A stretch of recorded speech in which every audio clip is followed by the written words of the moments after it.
Hello मेरे प्यारे बच्चों, कैसे हो। जिस एक्सरसाइज का, जिस सवाल का आप सभी को बहुत दिन से बहुत वेट इंतजार कर रहे थे, तो आज वेट जो है आपका इंतजार है वो फाइनली खत्म हो चुका है। जो क्वेश्चन आपके 100% 8 मार्क्स के पेपर में देखने को मिलेंगे, वही सवाल का सॉल्यूशन मैं आपको आज देने वाला हूं। जी हाँ, मैं बात कर रहा हूं प्रश्नावली 6.3 की, जो कक्षा 12 है। फुल एनसीईआरटी पर आधारित क्वेश्चन नंबर, ऐसे क्वेश्चन जो बच्चा देखते ही डर जाए। तो आज हम डरेंगे नहीं, इसकी बारीकी, इसकी गहराई को ध्यान से पढ़ेंगे, एक एक पॉइंट टू पॉइंट समझेंगे। देखिए, पढ़ना तो आपको होगा, क्योंकि अगर कुछ करना है, नंबर आपको अच्छे लाने हैं, तो आपको इन सवालों को 5 बार, 4 6 से बार करने ही होंगे।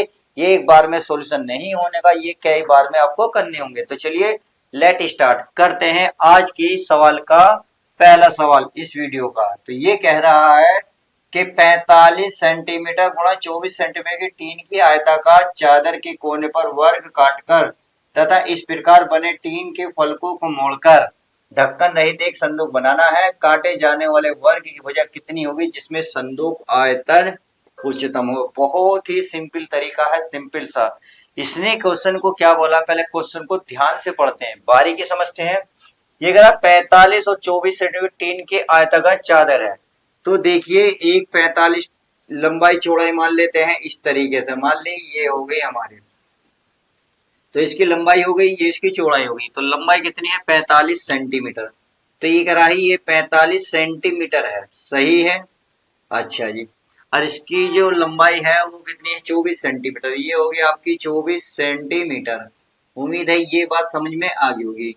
अब ये कह रहा है इसके कोने पर, देख रहा है आयताकार चादर के कोने पर वर्ग के रूप में, यानी कि वर्ग लंबाई चौड़ाई ऊंचाई, यानी कि जितनी यह है मान ले, इतनी यह है, इतनी यह है, इस तरीके का इसने वर्ग निकाला। मान लेते हैं इसकी लंबाई है, ये चौड़ाई है, मान लेते हैं।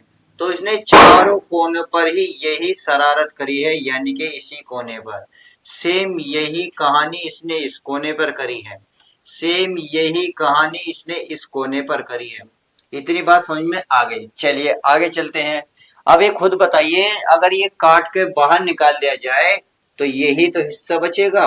तो इसका मतलब ये वाला हिस्सा बचेगा, इस तरीके से जो बनेगा ये बचेगा। ये हो गया, ये और ये और इस तरीके से कोना बचा, यानी कि चारों कोने से बाहर निकल दे जाएंगे। तो x सेंटीमीटर यहाँ कम हो गया, x यहाँ, तो x और x 2x। इसका मतलब अगर लंबाई को देखोगे तो 24 में से 2x इसकी लंबाई खत्म हो गई। सही है। अगर लंबा लंबा चौड़ी चौड़ाई है, और ये लंबाई हो गई, ये वाली जो लंबाई ये थी, ये 45 थी। 45 में x इधर खत्म, x इधर खत्म, तो ये हो गई 2x, ये भी खत्म। समझ में आ गई। अब ये कितना हिस्सा बूझा है? इस ये बूझा है। इसके बाद करा तथा इस प्रकार बने टीन के फलकों को मोड़कर, यानी कि जो इस प्रकार अब काट के जो बचा हिस्सा है मोड़कर ढक्कन रहित एक संदूक बनाना है। काटे जाने वाले वर्ग की भुजा, जो वर्ग बना है, वर्ग की भुजा कितनी सेंटीमीटर होगी, यानी कि जो वर्ग बना इस तरीके का, जो ये कह रहा है ये वाला, इसका इसका मतलब इसे क्या माना हमने? x। तो इसका मतलब x की वैल्यू पूछ रहा है। परंतु एक बात कह रहा है, जिसमें संदूक जो है आयतन, संदूक का जो आयतन है वो उच्चतम हो।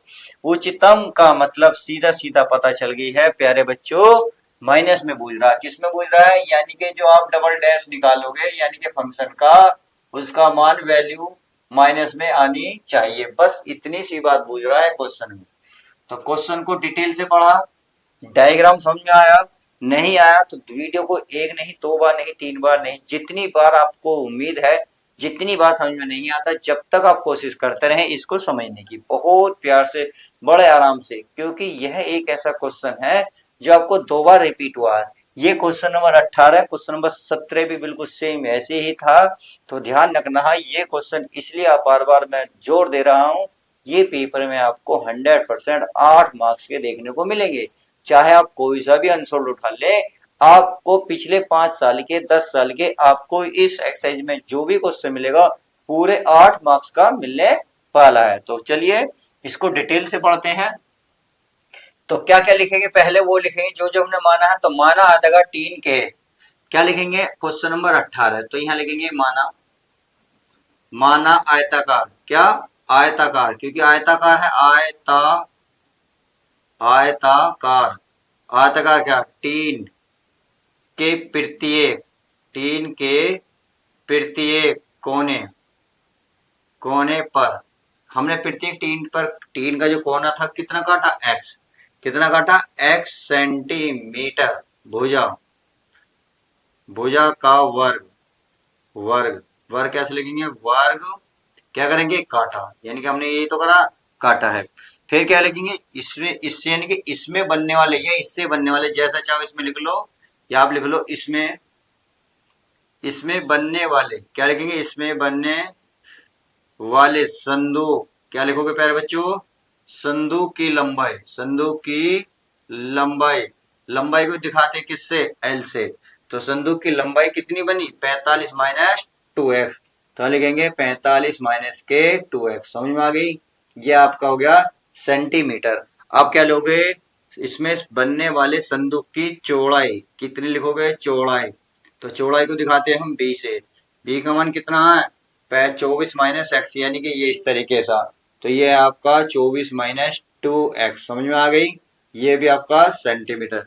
अब बची इसकी ऊंचाई, तो देखिए ऊंचाई तो इक्वली रहेगी क्योंकि कोना काटा है, तो h बराबर जो माना हमने, क्या माना था, x, तो ये तो बराबर ही रहेगा, तो x हो गया। समझ में आ गई। अब हमें ज्ञात क्या करना है और हमें सिद्ध क्या करना है, तो वो चीजें मैं लिख लेता हूं। तो देखिए यहाँ लिखेंगे, पहले क्या लिखेंगे, सिद्ध करना है, सिद्ध करना है।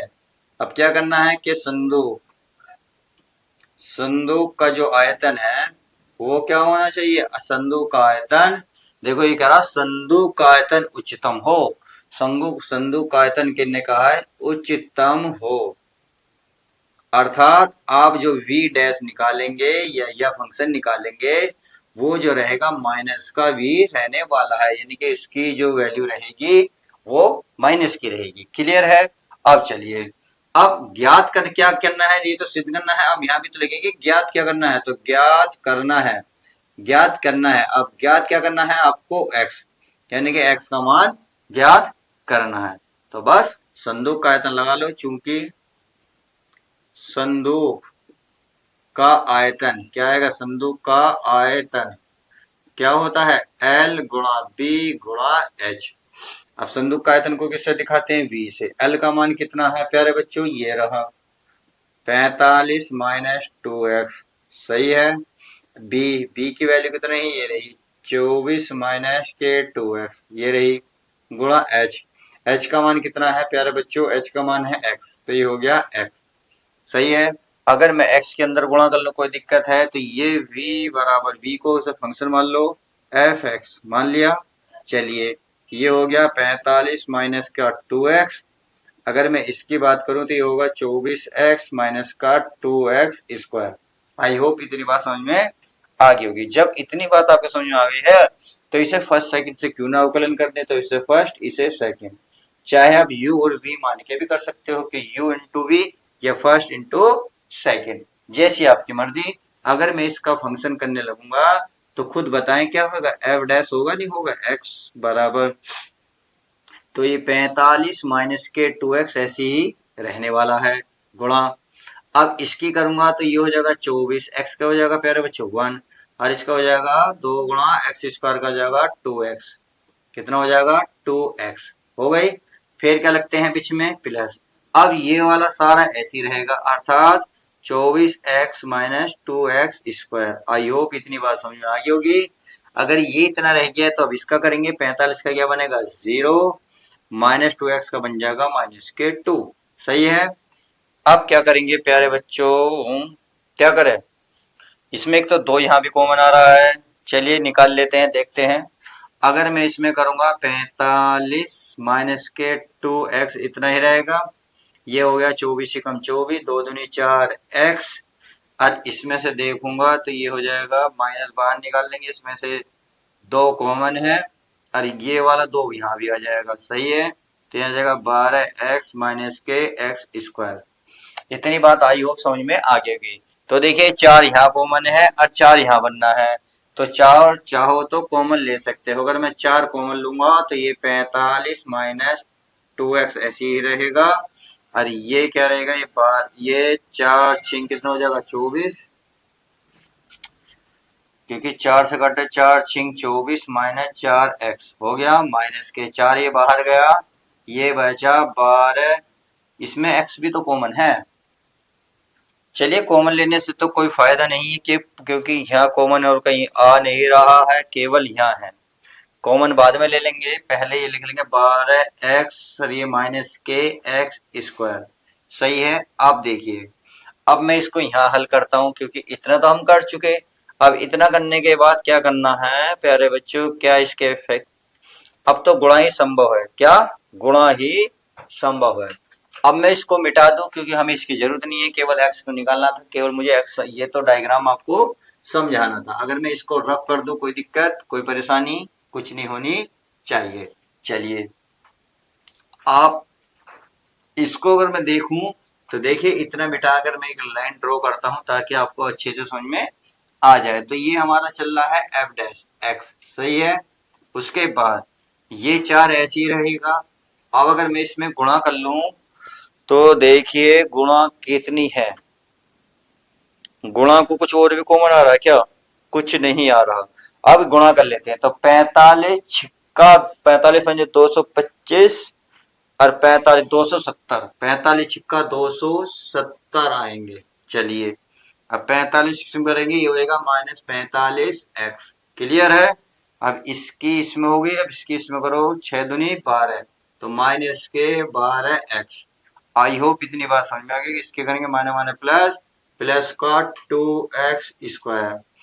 अब इसका कोष्टक खोलोगे तो माइनस, तो भैया हो गया 12x square, 12x minus minus plus, तो ये हो गया हमारा एक्स स्क्वायर। क्लियर है। चलिए 4। अब 270 तो ऐसे ही रहेगा, बाकी ये देखिए 45x 12 12 सब जुड़ जाएंगे, 12 और 12 कितने 24, 24 और 45 69x, 2x और प्लस x, ये हो गया 3x स्क्वायर। क्लियर है। लो अब इसमें से आप देख रहे होंगे 3 कॉमन है क्योंकि 3 से सारी संख्या कट रही है, तो 4 लेंगे। तो इसमें मैं क्या करता हूँ, 3 कॉमन ले लेता हूँ, 3 बाहर ले लिया तो ये बचा 3 नम 27 यानी कि 90 माइनस ये होगा 23 69x और प्लस का हो गया एक्स स्क्वायर। सही है। इसे क्रम से लिख लो, ये हो गया 12, ये पहले एक्स स्क्वायर लिखो माइनस के 23x, इसको लिख लो प्लस का 90। अब यहाँ प्यारे बच्चों फैक्टर बनने हैं क्योंकि यहीं तक तो बहुत, देखिए यहाँ तक तो सजाना था, उसके बाद तो वही काम करना है जो हर बार आप करते आ रहे हो। क्या करना है प्यारे बच्चों, इसमें मैं देख रहा हूं, अगर मैं इसमें गुणा करके तो लाना है 90 और जोड़ के लाना है 23, तो बताइए 15 छिक्का 90, 15 6 21 नहीं आ रहा, तो क्या 18 बन जाए 90, 18 5 23, देखिए हो गया, हो गए फैक्टर क्योंकि 18 गुणा 15 सॉरी 5, तो 12 रह गए एक्स स्क्वायर माइनस इसके स्थान पर 18x माइनस के 5x, क्योंकि 18 बन गया 90 माइनस माइनस हो जाएंगे प्लस के 23, तो हो गया 90। अब क्या करेंगे, इसमें कॉमन ले लेंगे x, x कॉमन लूंगा तो x माइनस के 18, इसमें 5 कॉमन लो तो x प्लस माइनस माइनस 5 से भाग देंगे तो 18 ही आएगा। आई होप इतनी बात समझ में आ गई होगी। अब चलिए इन्हें इकट्ठा कर लेते हैं, 12 ये बचा 1 x माइनस 5 बचा, 1 बचा x माइनस 18। सही है। अब इतना फैक्टर करने के बाद हमें क्या करना है, x का मान निकालना है। अगर x का मान निकालेंगे तो क्या करेंगे, हमें पता है जो एफ डैश होता है उसको 0 के बराबर रखते हैं, अर्थात मैं यहां लिख सकता हूं x के मान के लिए अगर x के मान के लिए करूं एफ डैश x बराबर क्या होता है 0, तो आपको इसी सामने वैल्यू मिलेगी, इसको ये रखेंगे 12 x माइनस 5 ये x माइनस 18 बराबर 0। तो ये वाली बात तो सबको समझ में आ गई होगी। आपको इसकी छोटी ना लेना है लेना, क्योंकि मैं थोड़ा सा मिटाने वाला हूं। आप देखिए आगे देखते हैं, अगर मैं इसे थोड़ा सा मिटा दूं कोई दिक्कत है क्योंकि यहां तक तो हम समझ चुके। अब देखिए, अगर मैं इसे गुणा की भाग को पहुंचा दूंगा तो 0 बन गई, एक तो मिलेगा x माइनस 5 बराबर 0, तो x बराबर बचेगा 5। अगर मैं इसमें लिखूं x माइनस 18 बराबर 0, तो x बराबर की जाएगा 18, कि माइनस की प्लस हो रही है, ये भी माइनस वाली चीज प्लस हो रही है। अब ये बताइए वैल्यू ये मान्य है, ये मान्य है। अब खुद बताए, अगर मैं यहाँ रखूंगा तो ये देखिए, यहाँ देखिए, चाहे आप यहाँ रखो यहाँ रखो, यहाँ तो सेटिस्फाई हो जाएगी, बट यहाँ रखोगे एक्स का मान 18, तो 18 दिन कितना हो जाएगा 36, ये 36 माइनस के हो जाएंगे प्लस के 24, तो 36 में 24 घटेगा माइनस के 24, माइनस का 24 है कि आप जितनी टी के अंदर और माइनस कर रहे हो, तो ऐसा तो हो नहीं सकता, तो इसका मतलब ये वाली वैल्यू अमान्य है। आप चाहो तो इसके नीचे हल्का सा लिख के ए लिख सकते हो, अमान्य। आई होप मेरी बात समझ गए होंगे। चाहे देखिए आप यहाँ रखिए, यहाँ तो बच जाओगे, यहाँ तो पॉजिटिव आ जाएगा पर यहाँ नेगेटिव आएगा, इसलिए ये फिर के यहाँ फेल हो जाती है। तो x का मान क्या हो जाएगा 5 हो जाएगा मान्य, क्या हो जाएगा मान्य, तो यहाँ लिखेंगे मान्य। अब x का मान देख तो बूझ रहा था, तो x का मान तो निकल गया। अगर इसमें लंबाई पूछता तो यहाँ वैल्यू रख देंगे, चौड़ाई पूछेगा तो यहाँ वैल्यू रख देंगे, ऊंचाई पूछेगा तो यहाँ वैल्यू रख देंगे। फिलहाल इसमें भुजा क्या है, इसने भुजा काटे जाने वाले वर्ग की भुजा कितनी हो गई जिसमें संदूक आयतन का उच्चतम हो, इसमें उच्चतम बताइए। तो उसको भी समझ लेते हैं बहुत ही डिटेल के साथ। अब क्या करेंगे माय डियर स्टूडेंट, अब जो है आपको पुनः अवकलन करना पड़ेगा, क्योंकि हमें सिद्ध भी यही करना है कि जो ये वॉल्यूम है ना, जो ये फंक्शन मान हो गए वह माइनस में आने चाहिए। तो हम क्या करेंगे, जो ये फंक्शन दे रखा है, जो हम थोड़ा सा यहाँ तक सॉल्व कर रहा है, इसको इसको क्या करते हैं, चाहे आप इसको ले लो, इसको दोबारा अवकलन करते हैं। तो लिखेंगे पुनः पुनः x के सापेक्ष अवकलन चलिए करने पर कर लेते हैं। तो अवकलन क्या रहा, ये है f है, तो f हो जाएगा f डबल डैश हो जाएगा। इसका कर लेते हैं, ये छोटा सा है क्योंकि यहाँ करोगे घूम फिर के यहीं आना है, तो एफ एक्स बराबर 12, तो ऐसी रहेगा। ये एक्स स्क्वायर का क्या हो जाएगा 2x हो जाएगा, माइनस का ये हो जाएगा 23, सही है। 90 का क्या बन जाएगा 0। आई होप इतनी बात समझ में आ गई होगी। तो ये हो जाएगा 2x माइनस का 23। अब हमें पता है x का मान क्या है 5, तो 5 हम रख लें, कोई दिक्कत नहीं। तो चलिए 5 मैं इसमें रख लेता हूं।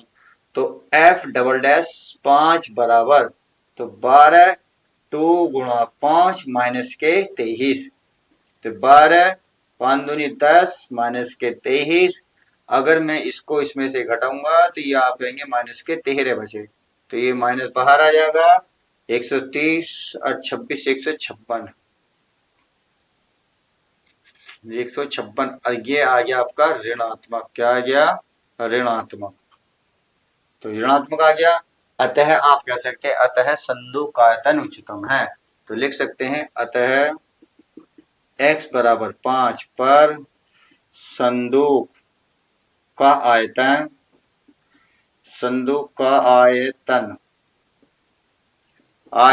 उच्चतम है और यही हमें प्रूव करना था। तो इस तरीके से हमने जो सवाल बहुत ही लेंथी था, बहुत ही हार्ड था, इस तरीके से हमने इस सवाल को 10-12 मिनट में बहुत ही अच्छे से कवर कर लिया। तो आई होप इतनी बात समझ में आ गई होगी। तो क्वेश्चन नंबर 18 समझ में आ गया, नहीं आया तो प्लीज वीडियो को 1 नहीं 2 बार नहीं 3 बार जितनी बार देख सकते हो देखो, क्योंकि एग्जाम में अगर आपको 90+ फोड़ने हैं, आपको 100% लाना है, तो आपको मेहनत करनी होगी, बार बार प्रैक्टिस करनी होगी। अपनी पेन कॉफी लेकर बैठा करो, मेरे साथ किया करो, और जहां सरल लगता हो मुझसे आगे किया करो, जहां अटक जाते हो वहां देख लिया करो। बार बार ऐसे करने से आपको यही रिदम में आएंगे, जब भी आप एग्जाम से पहले फोड़ के आओगे। क्योंकि देखिए आपने क्रिकेटर को देखा होगा, करोड़ों में खेलते हैं, बट पेपर अपने किसी भी मैच से उतरने से पहले बहुत ही जबरदस्त प्रैक्टिस करते हैं। क्या उन्हें प्रैक्टिस की जरूरत है, हाँ या ना दीजिए, नहीं होगी, बट उन्हें भी पता है जब हम कोई मैच खेलेंगे तो उसके लिए अभ्यास चाहिए ही चाहिए। तो सेम वही प्रक्रिया आप सभी के लिए होने वाली है। क्या आपको मैदान में उतरना है, क्या एग्जाम के मैदान में उतरना है, तो उतरने के लिए तो माय डियर स्टूडेंट आपको मेहनत करनी होगी, उससे पहले अभ्यास करना होगा, बार बार करना होगा, चाहे वो मैथ की हो, इंग्लिश की हो, साइंस की हो, या किसी भी सब्जेक्ट की हो, चाहे आर्ट्स की क्यों ना हो, क्योंकि हर एक सब्जेक्ट एग्जाम की नजरों से देखा है तो अपने आप में एक वैल्यू रखता है, अपने आप इम्पोर्टेंट होता है। तो यह बात आपको अच्छे से समझनी चाहिए कि कोई भी विषय को आप ढीला नहीं ले सकते, खासकर मैथ और साइंस को। तो प्लीज हाथ जोड़ के आपसे रिक्वेस्ट है कि आप कलम पेंसिल जो भी है कॉपी लेके बैठा करें और मेरे साथ साथ मेरे से पहले पहले कोशिश किया करें उसको सरल करने की। अगर कहीं अटकते हो तो ध्यान से क्या करो, समझ में आ गई? तो चलिए अब हम आगे देखते हैं। तो मैं क्या करता हूं प्यारे बच्चों, इसको रफ करता हूं, फिर मैं क्वेश्चन नंबर 19 देखता हूं। तो चलिए प्यारे बच्चों क्वेश्चन नंबर देखते हैं। नेक्स्ट हमारा क्या करा, 19वां कह रहा सिद्ध कीजिए कि एक दीर्घवृत्त के अंतर्गत सभी आयतों में वर्ग का क्षेत्रफल जो है उच्चतम है। क्लियर है? तो इसमें भी देखिए उच्चतम बोझा था, इसमें भी उच्चतम है। इसका मतलब जो आप डबल डैश निकालोगे वो नेगेटिव आपको आना चाहिए। क्लियर है? तो सिद्ध करवा रहे कि एक दिए वृत्त के अंतर्गत यानी कि इस एक वृत्त के अंतर्गत सभी आयत में वर्ग का जो क्षेत्रफल है वो उच्चतम है। कहने का मतलब है पहले आपको दिया है वो लिख लेते हैं क्वेश्चन नंबर 19। तो दिया क्या है उसे लिख लेता हूं। दिया है और एक नियतांक है। क्यों नियतांक है अभी बताते हैं, क्योंकि क्वेश्चन बोल रहा है कि एक वृत्त के अंतर्गत सभी आयतों में वर्ग का क्षेत्रफल। देखिए एक वृत्त बनाइए, उसके अंदर अंतर्गत आयत बनाइए। एक अगर मैं वृत्त बनाना चाहता हूं यहाँ पे बन गया, अब इसके अंदर एक आयत बनाइए इस तरीके का बन गया, लो जी ले बन गया आयत। तो इनका जो सेंटर रहेगा वो यही तो रहेगा, यानी कि ये भी तो कैपिटल आर ही रहेगा भाई, ये तो नियतांक रहेगा। अगर मैं इस पर लम डाल दूं इस तरीके से तो ये हम मान लेते हैं वाई है। सही है, मैंने लम डाल लिया और ये मान लेता हूं तो फिर मैं एक्स है। तो क्यों ना मैं अगर मैं पाइथागोरस फिर में से एक चीज निकालूं, पाइथागोरस पिरमे का यूज करूं तो आप देख रहे होंगे आर स्क्वायर बराबर होता है x square plus y square. सही है। अब यहां से अगर मैं y की वैल्यू निकालूं तो x को इधर आना पड़ेगा, अर्थात r square minus x square बराबर क्या बचेगा वाई स्क्वायर। चलिए ये हम आगे इसे लेंगे। क्लियर है? इतना करने के बाद आपको क्या करना है, चलिए अब ये तो हमने लिख दिया नियतांक है। क्यों नियतांक है? चाहे मैं इस किसकी वृत्त की बात करूं, चाहे इसके अंतर्गत दिए गए आयत की बात करूं। ये करा वृत्त के अंतर्गत, इस वृत्त के अंतर्गत सभी आयत यानी कि कहीं से कैसी भी आयत बना लोगे में वर्ग का क्षेत्रफल जो वर्ग बनेगा, यानी कि इस तरीके का वर्ग बनाऊंगा मैं, इसमें जितने भी वर्ग बनेंगे इस तरीके के, तो ये कह रहा है ये वाला वर्ग का क्षेत्रफल है वो उच्चतम होगा। बस यही हमने निकाला है। तो लिख लेते हैं, माना क्या लिखोगे प्यारे बच्चों, माना आयत की लंबाई, आयत की लंबाई, लंबाई मान लेता हूं, लंबाई को मान ले कहते हैं कितने कर लेते हैं, यानी कि ये देखिए लंबाई ये हो गई x, तो ये अगर x है तो चाहे आप इधर से मिला लें, ये भी x, तो x और x कितनी हो गई 2x। तो जब ये 2x हो गई तो ये भी कितनी होगी, ये हो जाएगी मान लो 2y। तो मान लेते हैं ये 2x, ये होगी 2y। तो लंबाई यानी कि l बराबर 2x और चौड़ाई मान लेते हैं प्यारे बच्चों चौड़ाई है b बराबर 2y मान ली। क्लियर है? अब इसने दिया क्या है, ये सिद्ध करना है। देखिए ये सब चीजें लिखा करो, सिद्ध करना है, क्योंकि किताब का निचोड़ या इसके क्वेश्चन का निचोड़ की क्वेश्चन की मलाई यहीं पे छपी रहती है। एग्जामिनर सबसे ज्यादा निगाह यही मारता है, उसके बाद तो उसे पता है कैलकुलेशन तो हर कोई करता है, ये चीज हर कोई नहीं लिखता। तो लिखेंगे सिद्ध करना है, सिद्ध करना है। नंबर ए आयत, जो आयत है वो क्या है, एक वर्ग है। क्या है, एक वर्ग है, पहली कंडीशन। दूसरी कंडीशन प्यारे बच्चे इसमें कह रहा है आयत का जो क्षेत्रफल है, आयत का क्षेत्रफल क्या बोला है उसने, देखिए आयत का क्षेत्रफल ये बोला है उच्चतम है। क्या है, उच्चतम। तो यहां लिखेंगे उच्चतम है, अर्थात जो आप फंक्शन करोगे या एरिया जो भी निकालोगे, जो भी डेरिवेट करोगे, तो वो क्या आना चाहिए आपके प्यारे बच्चों, माइनस का, यानी कि माइनस का वैल्यू आनी चाहिए। तो चलिए आयत का क्षेत्रफल निकाल लेते हैं। तो लिखेंगे आयत का क्षेत्रफल, क्षेत्रफल को किससे दिखाते हैं हम, ए से। और आयत का क्या था, लंबाई गुणा चौड़ाई, यानी कि एल गुणा बी। अब ये ए है ही एल, एल का मान कितना है 2x, कितना है 2x, और बी का मान कितना है 2y। सही है। अब आप देखेंगे यहां से, तो ये बन गया आपका ए बराबर 2 दूनी 4, ये एक्स वाई बन गया। अब देखिए मुझे यहाँ वर्ग इसलिए करना पड़ेगा क्योंकि दो चर अलग अलग तो हैं। अगर इसे इक्वल बनाना है तो आप यहाँ देख रहे होंगे यहाँ वर्ग है, चाहे एक्स पे देखो, आर पे देखो या वाई पे देखो, क्लियर है? तो यहाँ वर्ग बन जाएगा तो सवाल आसान हो जाएगा। तो यहाँ लिखेंगे दोनों ओर का वर्ग करने पर। क्या करेंगे? दोनों ओर का वर्ग करने पर। तो वर्ग कर लेते हैं। ये होगा हमारा ए स्क्वायर बराबर 4 का वर्ग हो जाएगा 16, ये एक्स स्क्वायर, ये हो जाएगा वाई स्क्वायर। अब इसे अगर मैं समीकरण 1 मानूं तो समीकरण 1 से वाई स्क्वायर का वैल्यू नहीं रख सकते। समीकरण 1 से तो वाई स्क्वायर की वैल्यू जो है वो रख लेते हैं। तो ये 16 एक्स स्क्वायर, वाई स्क्वायर की वैल्यू है r square minus x square. क्या है? R square minus x square. I hope इतनी बात अब समझ में आ गई होगी। अभी तक क्वेश्चन जमाया है, अभी कुछ भी नहीं करा है। अब क्वेश्चन जो है जम गया है। अब इसके साथ 20 क्या टेस्ट मैच आराम से खेलेंगे, पॉइंट टू पॉइंट निकाल के लाएंगे बिल्कुल आराम के साथ। कोई जल्दबाजी नहीं है किसी भी सवाल को करने के लिए। तो ये हो गया ए स्क्वायर बराबर 16, एक्स स्क्वायर के अंदर गुणा करो तो हो जाएगा एक्स स्क्वायर आर स्क्वायर। इसके करेंगे एक्स के साथ 2 और 2 कितनी हो जाएगी? 4 हो जाएगी। अब यहां से जो है प्यारे बच्चों आपको अवकलन करना होगा। अब यहां से कोई चारा नहीं बचा है। तो किसके सापेक्ष करोगे? एक्स के सापेक्ष। किसके सापेक्ष? एक्स के सापेक्ष। तो कर लेते हैं। अगर एक्स स्क्वायर एक्स के सापेक्ष अवकलन करेंगे तो प्यारे बच्चों क्या करोगे? अवकलन कर लेते हो। एक्स के सापेक्ष करेंगे, एक्स के सापेक्ष, एक्स के सापेक्ष अवकलन करने पर। क्या? अवकलन करने पर। प्यारे बच्चों मुझ में इसमें कोई डाउट तो नहीं है? कुछ मुझे हल्का सा कोई चिन्ह विन्ह दिख रहा है, गड़बड़ मिस्टेक है कोई? ध्यान से देखें, मैं एक सेकंड चेक कर लेता हूँ। वैसे तो कुछ नजर नहीं आ रहा, बट यहाँ मुझे एक हल्का सा डाउट लग रहा है। एक सेकंड में देख लेता हूँ, कोई ऐसा तो नहीं है। यानी कि ये हमारा अभी तक तो सही चल रहा है। चलिए बिल्कुल सही है, कोई दिक्कत नहीं। आगे क्या कह रहा है देखिए। आगे कह रहा अगर मैं इसको फंक्शन मान लूं एफ एक्स तो इसका क्या हो जाएगा? डैश। तो इसे यही फंक्शन मान लेते हैं एफ एक्स, क्योंकि ये आपको फिर प्रॉब्लम करेगा। तो डैश हो गया। तो इसका करेंगे 16 ऐसे ही रहेगा। एक्स स्क्वायर, देखिए आर स्क्वायर नियतांक है, एक्स स्क्वायर का क्या हो जाएगा? 2x हो जाएगा। सही है। अब आप क्या करोगे? इसका करोगे। इसका कैसे करोगे? ये जो 4 है, 4 पहले घात आएगी और उसमें से घात 1 कम हो जाएगी।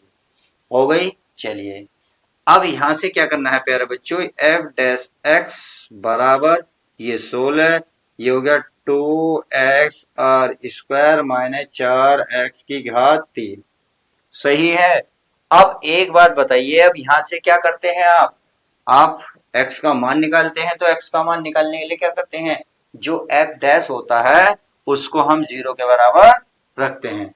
तो यहां लिखेंगे, चलिए यहाँ नहीं, मैं यही लिख देता हूँ डायरेक्ट, अब सीधा आ जाएगा, अच्छा सा लगेगा।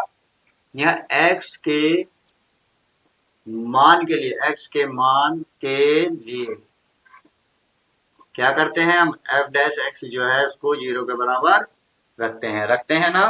तो ये रहा हमारे सामने। तो यह 16 2x are square minus 4x की घात 3 बराबर क्या है? 0। तो ये तो 0 उधर पहुंच जाएगा तो 0 बन जाएगा। यानी कि 16 को जब 0 के बटे में ले जाओगे तो 0 बनेगा, क्योंकि इधर साइड में ही गुणा में है। उधर जाके भाग में बनेगा 0 के, तो 0 बन जाएगा। तो ये बचेगा 2x आर स्क्वायर 4x की क्यूब बराबर 0। अब आप क्या करते हैं? अगर मैं इसको उधर लेके जाऊं तो ये माइनस में है, उधर जाके प्लस बन जाएगा। सही है।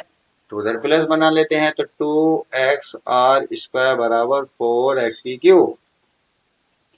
तो देखिए यहाँ x की घात 3 है या 1 है। इसे क्या करो? इसे तोड़ लो। चलिए तोड़ लेता हूं मैं। इसे 4 को लिख सकता हूँ 2 गुणा 2 लिख सकता हूँ, या ऐसे करो 4 तो रहने दो, x को तोड़ लो। x गुणा एक्स स्क्वायर लिख सकता हूँ? नहीं लिख सकता? बिल्कुल लिख सकता हूँ। तो इस 4 को और एक्स स्क्वायर को, या एक्स स्क्वायर यहाँ ले लो, यहाँ x ले लो, इसको इधर लिया हो तो एक गुणा की चीज कहाँ आ जाएगी? भाग में। तो 2x आर स्क्वायर बटे ही बन जाएगा 4x। क्या बनेगा? 4x स्क्वायर इंटू बराबर x। तो देखिए 2 दूनी 4, x से एक घात कट गई। सही है। तो एक x को, अच्छा इसे ले आओ, एक्स स्क्वायर को मतलब इस वाले x को ले आओ, क्योंकि इससे एक कट जाएगी। तो ये पूरा पूरा कट गया। तो ये बचा, ऊपर बचा आर स्क्वायर, नीचे बचा 2 और बराबर एक्स स्क्वायर। देखिए मैंने क्या करा है, 4 और x को एक साथ में यहाँ लाया, तो 4x आ गया, तो 2 दूनी 4, तो ये तो कट गया, x x कटा, ये बचा आर स्क्वायर, बट्टे में कुछ नहीं बचा, केवल 2। अब ये वर्ग है, इधर लाओगे तो ये वर्गमूल बनेगा, अर्थात x बराबर ऐसे हो जाएगा आर स्क्वायर बटे 2। सही है। अब इससे तो ये रूट कट जाएगा, तो r बचेगा, बटे इसमें रूट नहीं है तो ये बन जाएगा 2, और ये हो जाएगा प्यारे बच्चों x बराबर, और ये ही इसका फाइनल आंसर आ जाएगा। तो अभी हमने क्या करा, देखिए ज्ञात क्या करना था, मानार्थ की लंबाई चौड़ाई मानी, ये पता हुआ सिद्ध करना था, ये हो गया। हमने ज्ञात क्या नहीं लिखा ना, तो लिख देते हैं, लिखना तो चाहिए था, ज्ञात करना है बराबर x। तो अच्छा ज्ञात तो ये करवा रहा है कि इसमें के वृत्त के अंतर्गत सभी आयत में वर्ग का क्षेत्रफल, यानी कि आयत का क्षेत्रफल और वर्ग का क्षेत्रफल आपस में बराबर होने चाहिए और वो भी उच्चतम हो। चलिए अब आगे चलते हैं, ये केवल x की वैल्यू निकाली है। अगर मैं बात करूं आपका y की वैल्यू निकालने के लिए, तो y की वैल्यू कैसे निकालेंगे, जहां आपने समीकरण 1 रखी है, इस x का मान, एक्स स्क्वायर का मान यहां रख लेते हैं, देखते हैं क्या आता है।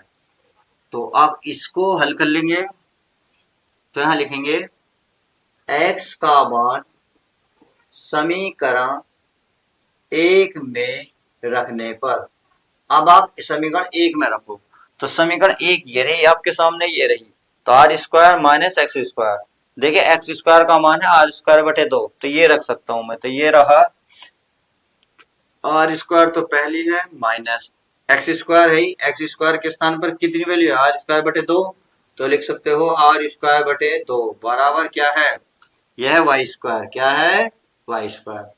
तो 2 एकम 2 यानी कि 2r square minus are square बटे में 2 बराबर क्या बचा, वाई स्क्वायर।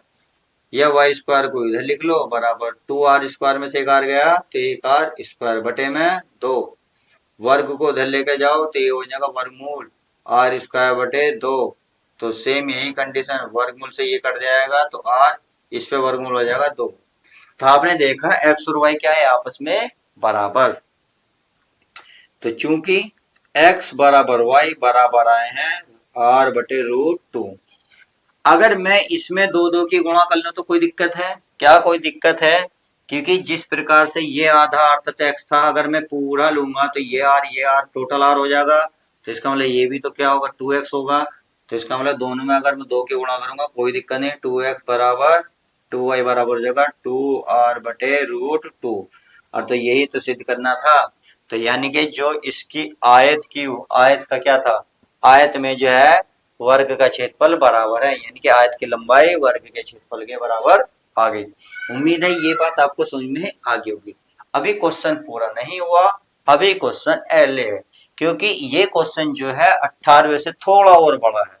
अब हम इसमें क्या करेंगे, इसको जो एक्स वाई की वैल्यू आई है ये तो यही निकल गया है, बट इसमें ये भी तो कहा है कि जो एरिया है वो उच्चतम है, तो हमें उच्चतम निकालना होगा। उच्चतम के लिए आपको पता है ना, जो आप अवकलन करते हैं उसका पुनः अवकलन करते हैं, तो माय डियर स्टूडेंट अब इसका पुनः अवकलन होगा। तो पहला अवकलन कहाँ है ये ढूंढिए, पहला अवकलन ये रहा, यही है ना, अगर ये पहला अवकलन है तो इसी का पुनः अवकलन कर देते हैं। तो चलिए मैं यहाँ लिख देता हूं, यहाँ लिख लो, थोड़ा सा कोई दिक्कत नहीं, यहाँ लिखेंगे पुनः x के सापेक्ष अवकलन करने पर, लिख लोगे ना, तो ये है f डैश, तो f बनेगा f डबल डैश x बराबर 16 ऐसी रहेगा। चलिए ये आ गया 2x, 2r स्क्वायर ऐसी रहेगा, x का क्या हो जाएगा 1, x का क्या हो जाएगा 1, फिर क्या हो जाएगा प्यारे बच्चों माइनस 4x की क्यूब क्या होगा 3, नीचे आ जाएगा तो 3 की इसमें गुणा हो जाएगा 12x स्क्वायर बचेगा, 12x स्क्वायर बचेगा। तो चलिए ये बचा 16, ये हो गया हमारा 2r स्क्वायर माइनस ये हो गया 12x स्क्वायर। अब यहाँ जो है x स्क्वायर की वैल्यू रखो, देखिए वैल्यू क्या आएगी, x स्क्वायर का मान क्या है, ये रहा r स्क्वायर बटे 2, ये उसमें रख लेते हैं, तो ये आएगा आपका 16 2r square minus 12 x square की वैल्यू है r स्क्वायर बटे 2, ये हो गए आर स्क्वायर बटे 2। सही है, तो 2 से काटेंगे कितने आएगा 6, तो आएगा 16, ये 2r² माइनस आ गया 6r²। सही है, अब देखिए 6 में से 2 जाएंगे बचेंगे 4, वो भी माइनस के, तो 16 ये बचे माइनस के 4r², तो माइनस बाहर निकाल लो, 16 16 चौका 64, ये बचेंगे r², जो आपका क्या आया प्यारे बच्चों, ये आया ऋणात्मक। क्या आया? ऋणात्मक। अगर ये ऋणात्मक आया है तो आप खुद बताइए ये उच्चतम है या नहीं है? आप कहेंगे सर है, क्योंकि जो डबल डैश है वो ऋणात्मक आया है। अतः आप लिख सकते हो, अतः आयत में वर्ग का क्षेत्रफल उच्चतम है। तो लिख लें, अतः आयत में वर्ग का क्षेत्रफल, वर्ग का क्षेत्रफल क्या है? उच्चतम है, उच्चतम है। और यही हमें प्रूव करने को बोला था, तो ये हो गया हैंस प्रूफ। तो इस तरीके से जो सवाल नंबर 1 और 2 को हमने डिटेल से करा है, सवाल थोड़े लेंथी थे, इसलिए मैं कह रहा हूँ ये सवाल इंपॉर्टेंट है। 8-8 मार्क्स के आते हैं, ये आपको पेपर में 100% देखने को मिलेंगे। आई होप समझ में आ गई होगी। तो चलिए अब मैं इसको रफ करता हूँ। अब मैं क्वेश्चन नंबर देखता हूँ 20। तो चलिए प्यारे बच्चों, क्वेश्चन नंबर 20 क्या कराएगा? सिद्ध कीजिए कि प्रदत्त जो पृष्ठ एवं महत्तम आयतन के बेलन की जो ऊंचाई है वो आधार के व्यास के बराबर है। यानी कि जो बेलन की ऊंचाई h है वो आधार का व्यास यानी कि 2r के बराबर है। ये हमें सिद्ध करना है। बाकी तो ये भी कह रहा है कि महत्तम आयतन है, तो आयतन को महत्तम भी दिखाना होगा। ये 2 चीज कह रहा है इसमें। तो क्या क्या दिया है सबसे पहले लिख लेते हैं। दिया है, क्या दिया है? देखिए दिया है पृष्ठ, यानी कि s बराबर दिया है 2πr² प्लस 2πrh, यानी कि प्रदत्त पृष्ठ किसका? बेलन का पृष्ठ, तो 2πr² प्लस 2πrh। अगर यहां से प्यारे बच्चों में s निकाल लूं, पहली बात तो इसे समीकरण 1 मान लो, क्योंकि काम आएगी आगे बताएंगे। अगर यहां से मैं प्यारे बच्चों h निकालूं तो ये प्लस की चीज इधर माइनस आ जाएगी, अर्थात s माइनस हो जाएगा 2πr² बराबर बचा 2πrh। अब h की गुणा में ये सारे गुणा की जाएगी भाग में, अर्थात s माइनस 2πr² बटे में आ जाएगा 2πr बराबर बचेगा h। सही है, ये हमने h निकाल लिया क्योंकि आगे काम आना है। अब सिद्ध करना है। सिद्ध में 2 पॉइंट दिए हैं, दोनों लिख लेते हैं। सिद्ध करना है, क्या करना है कि पहला कह रहा है महत्तम आयतन, क्या? महत्तम आयतन, अर्थात महत्तम का मतलब जानते हो, आयतन को दिखाते हैं v से, v डबल डैश को आपको इसकी जो वैल्यू माइनस में लानी होगी। सेकंड पॉइंट क्या कह रहा है? ये तो फर्स्ट पॉइंट हो गया। सेकंड पॉइंट कह रहा है कि जो बेलन की ऊंचाई है h, यानी कि h बराबर आधार का व्यास, व्यास होता है 2r, यानी कि ये हमें सिद्ध करना है। उम्मीद है समझ में आ गई होगी। तो मान लेते हैं, माना बेलन की त्रिज्या, बेलन की त्रिज्या मान लेते हैं r, वह उसकी ऊंचाई किसकी? बेलन की, वह ऊंचाई h है। सही है, अब इतनी मान ले, आगे देखते हैं। तो ये करा किसकी? बेलन का आयतन ही लिखवाएंगे, तो चलिए लिख लेते हैं बेलन का आयतन, बेलन का आयतन। तो बेलन का आयतन क्या होता है? v बराबर πr²h। सही है, अब देखिए यहाँ h आ गया, तो h की वैल्यू हमने ऑलरेडी पहले ही निकाली थी, तो इस h का मान यहाँ उठा के रख लेते हैं। तो ये हो जाएगा v बराबर πr², और ये h का मान है s माइनस 2πr² बटे 2πr। सही है, और ये गुणा में क्या है? h तो निकाल ही लिया हमने। अब कुछ कट रहा हो तो काटो। देखो पाई से पाई खत्म, इस r से एक r खत्म, तो v बराबर आप देख रहे होंगे यहाँ बचा r, r किस में गुणा कर लो? एस r, अंदर लेके जाओ माइनस एस से लेकर 2πr³ बटे में बचा हमारा 2। अब 2 इसके नीचे लिख लो और इसके नीचे लो, अलग अलग लिख लो। तो v बराबर होगा एस आर बटे 2 माइनस 2 पाई आर की क्यूब बटे में 2।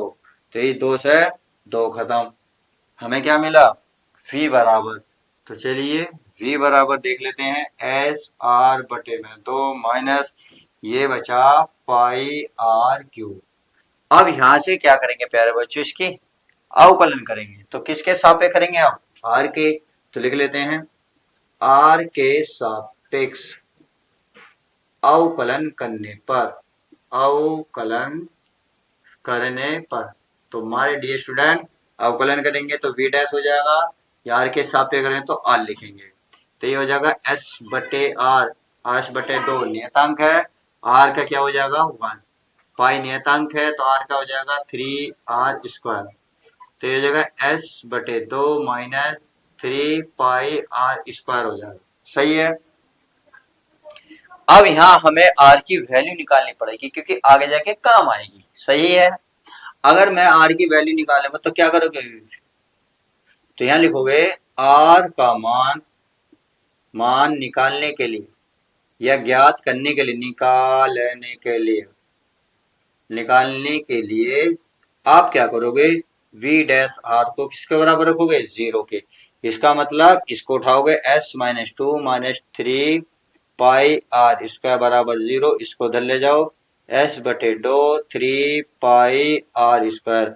अब गुणा की चीज कहाँ जाएगी? भाग में, या इसको इधर में गुणा कर दो, s बराबर 2 तिया 6 पाई r²। तो हमें मिला s बराबर 6 पाई r²।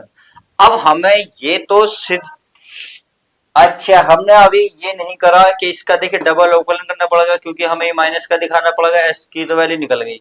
अगर हम r की वैल्यू यहाँ निकालें तो ये हो जाएगा r की वैल्यू, देखिए एक तो ये वैल्यू काम आएगी आगे जाके, एक अगर मैं इसमें से निकाल लू इस वाले में से, तो s बटे 2, तो ये 3 पाई यहाँ आ जाएगा, बराबर बचेगा r²। तो s बटे ये हो जाएगा 6 पाई बराबर r²। सही है। अब हम क्या करेंगे प्यारे बच्चों, इसका पुनः अवकलन करेंगे। किसका? इसका, यानी कि v डैश का। तो कर लेते हैं पुनः r के सापेक्ष अवकलन करने पर, तो ये हो जाएगा v डबल डैश, और हमने क्या माना r। फाइनली हमारा ऋणात्मक आना चाहिए। अब देखो कि यहाँ तो r नहीं है, तो ये बन गया 0 माइनस 3 पाई r² का हो जाएगा 2r। तो ये हो गया माइनस का 3 दूनी 6 पाई r को लोगे तो r का अंडर रूट चढ़ जाएगा, ये हो जाएगा s अपॉन 6 पाई। तो आपने देखा v डबल डैश r, तो क्या ऋणात्मक, तो आप यहाँ ऋणात्मक लिख दो, ऋणात्मक लिख दिया तो इसका मतलब ये तो सिद्ध हो गया कि जो है प्रदत्त पृष्ठ महत्तम आयतन, यानी कि बेलन का जो आयतन है वो क्या है? महत्तम है। आई होप इतनी बात समझ में आ गई। चलिए तो लिख दूं मैं, कोई दिक्कत नहीं है। अतः बेलन का जो आयतन है, क्योंकि आयतन भी ले रहे हैं तो आयतन जो है महत्तम है, और यही हमें प्रूफ करना था। इतनी बात समझ में आ गई। ये बात तो प्रूफ हो गई, इतनी बात। अब बात आती है प्यारे बच्चों इसकी, किसकी? ये वाली चीज, क्योंकि कह रहा है बेलन की जो ऊंचाई है h है वो आधार के व्यास के बराबर है, तो ये चीज और रह गई। अब आप एक बात आइए समीकरण 1 में s बराबर हमने निकाला था, देखिए ये रहा, ये समीकरण मान लो 2, तो समीकरण 2 से s का मान समीकरण 1 में रख लो, पता चल जाएगा। तो यहां लिख सकता हूं समीकरण 2 से s का मान किस में रखोगे? समीकरण 1 में रखने पर, तो ये है हमारा s का मान है 6 पाई r², तो 6 पाई r² बराबर, ये हमारा ऐसी है 2 पाई r² प्लस 2 पाई r/h। देखिए 2 पाई r कॉमन है, तो कॉमन लो, 6 पाई r² बराबर 2 पाई r कॉमन है, तो यहाँ बचा r प्लस यहाँ बचा h, यही बचा ना, यहाँ 2 पाई r बाहर गया h। तो देखिए ये गुणा इसी भाग में लिया, 6 पाई r² बटे में 2 पाई r, तो 2 × 6, पाई से पाई खत्म, आर से ए खत्म, तो ये बचा आर प्लस एच। तो ये हो गया प्यारे बच्चों, ये हो गया 3r, नीचे का सब खत्म, आर प्लस एच। प्लस की चीज इधर लाओगे तो माइनस हो जाएगी, आर बराबर एच। तो 3r में से r गया 2r, यानी कि h बराबर क्या बचा 2r। और यही तो सिद्ध करना था कि बेलन की ऊंचाई आधार के व्यास के बराबर, जबकि मैंने लिखा था सिद्ध करना है h बराबर 2r। तो यही लिखोगे, अतः क्या लिखोगे, अतः बेलन की जो ऊंचाई है, बेलन की ऊंचाई बराबर किसके, बेलन के व्यास के बराबर, यानी कि आधार के व्यास के बराबर है। तो ये लिख दो, आधार के व्यास के बराबर बराबर है। और यही हमें फाइनल आंसर लाना था। तो इस तरीके से हमने क्वेश्चन नंबर 18, 19, 20 को बहुत ही अच्छे से कवर करा, क्योंकि लेंथी क्वेश्चन थे इसलिए वीडियो थोड़ी लॉन्ग बन गई, बट कोई नहीं, आपको समझ में आना चाहिए। तो इस वीडियो में हम यहीं तक रखेंगे। अब हम नेक्स्ट वीडियो में देखते हैं नेक्स्ट सवाल जो मोस्ट इंपोर्टेंट है। तो आपको वीडियो कैसी लगी प्लीज लाइक शेयर करके जरूर बताएं। तो चलिए मिलते हैं नेक्स्ट वीडियो में, जब तक के लिए so goodbye, take care, love you bye, प्यारे बच्चों अपना ध्यान रखें।